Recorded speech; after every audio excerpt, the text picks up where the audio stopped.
সেনাবাহিনী discipline force এই যেখানে সেখানে তৃণমূল দাদাগিরি করে নিজের পতাকাটা লাগিয়ে রাখবে, স্ট্রেট পতাকাটা খুলে সসম্মানে সেই পতাকাটাকে তৃণমূলের লোকের কাছে দিয়ে দেওয়া।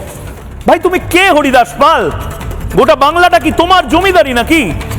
ফোর্ট উইলিয়ামের জায়গাতে ময়দানে তুমি পতাকা লাগিয়ে রেখে দেবে, মেয়াদ উত্তীর্ণ সভার বাঁশ রেখে দেবে।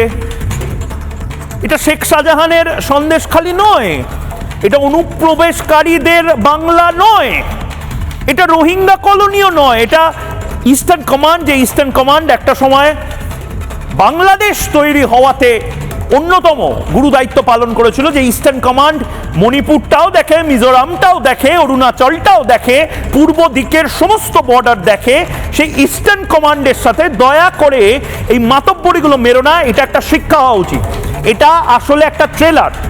তৃণমূল কংগ্রেস বুঝে যাও, আজকে পতাকা খোলা হয়েছে, ভারতের সেনাবাহিনীর ঊর্ধ্বে কেউ নয়। কালকে হয়তো ব্যানার খোলা হবে, পরশুদিন যদি সত্যি রোহিঙ্গাদের সাথে হাত মেলায় তৃণমূল কংগ্রেস, যদি অনুপ্রবেশকারীদের হয়ে কথা বলে বা উৎসাহিত করে, প্রয়োজনে বাংলাতে সেনাও নামতে পারে।